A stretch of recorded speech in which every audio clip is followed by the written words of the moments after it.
Now, what about all these I get games? it. Yeah. What about all these games being delayed? Is the year? It's the year of the rat in China. Is it the year of the game delay worldwide? What's going on with all these games being delayed, bro? Dude, it's just delay season. What's Like, that mean? This happens every year. This happens literally every year. I think people really need to just cool it.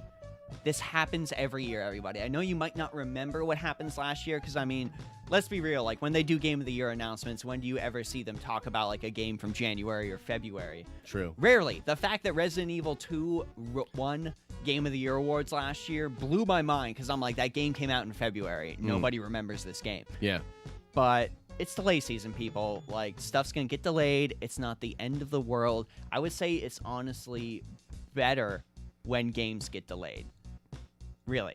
Because, like, what's that one thing Satoru Iwata from Nintendo said? Yeah. A delayed game will eventually become good. Yeah. A bad game rushed out is bad forever. Yeah, and I think, we've talked about this last year. There's a big shift going on in the gaming industry. I think a lot of these companies are sort of figuring out some harsh lessons about what consumers are no longer going to tolerate, what consumers are looking for exactly.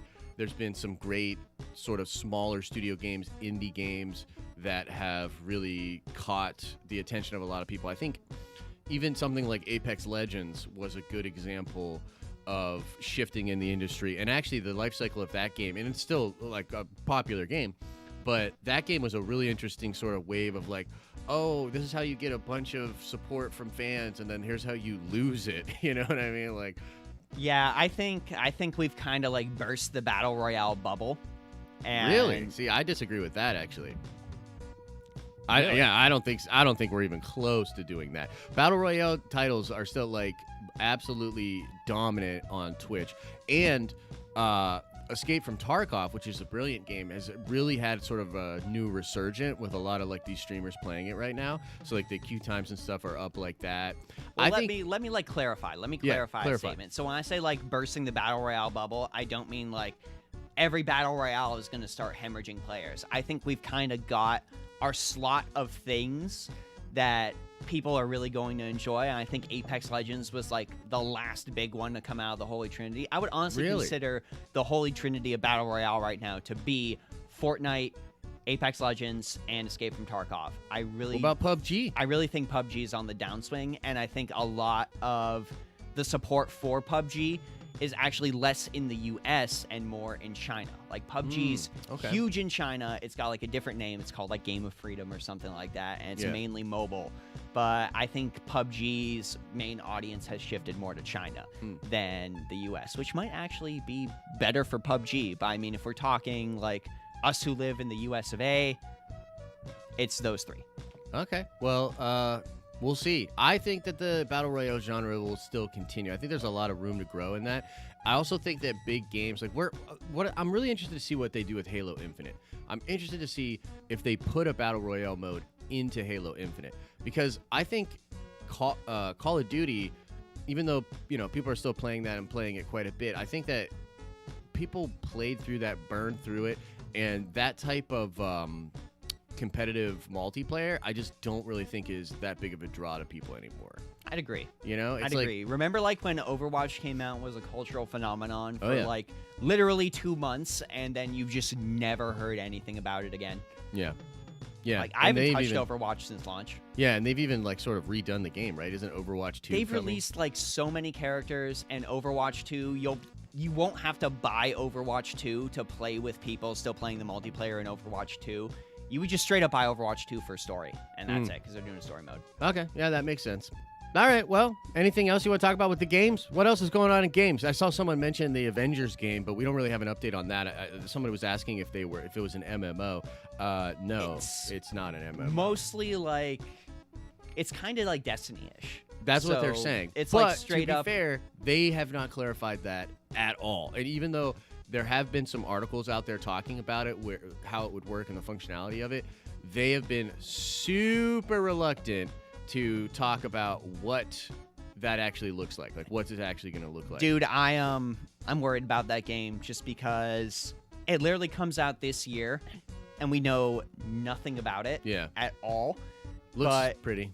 To be fair, and I know like we've talked about this before on the main Daniels channel, and a lot of people like disagreed with us when we did that stream for E3, and a lot of people were like, "Oh, I don't care about Final Fantasy VII Remake." Dude, Final Fantasy VII Remake is going to be infinitely huger than the Avengers game could ever hope to be. Oh, yeah, and you know what 100%. else, too? You know what else? Like, they just...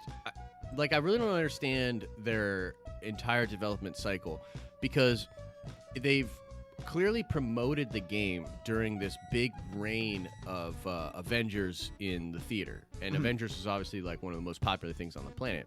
But the Avengers are fucking gone. Yeah. In the MCU. It was kind of like, so like, hey, we'll promote this. Oh, wait, like, none of these heroes exist anymore. Yeah. Rip. Like, literally. It's like, what are they... Like, how is this Avengers game this year supposed to get hype for Avengers? And, you know, I think their first mistake with the models... I think that that is a thing that's going to follow this game forever. Because even though they've adjusted the models and they've done all these things...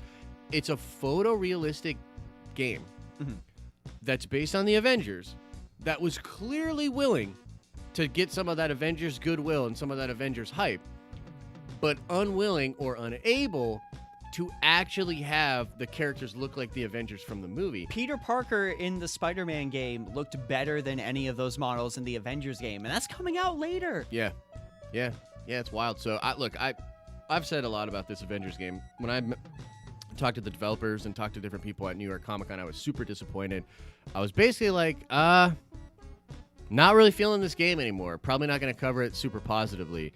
Randomly, though, I'm really excited for the Realm of Champions, that mobile game. Yeah. But there's no release date, no big updates. They keep putting out little piecemeal articles about the different, places or houses that you can be part of and, or like, whatever. Fight for and all that. Yeah, but it doesn't really seem... I mean, there's nothing. There really isn't. There Yeah. really isn't. They're kind of like super hush-hush on that one. Yeah. I mean, I don't know. I think Avengers, because you know what Avengers is competing with right now, right? Yep. Cyberpunk. Yeah, and Cyberpunk... Cyberpunk's going to crush Avengers. Yeah, it End is. story. Yeah, no, I agree with that. Really, And- really bad for And Avengers. honestly, they deserve that, and they deserve to learn some lessons from that. But Rest in peace, Crystal Dynamics. Go back to R.I.P.. making Tomb Raider games.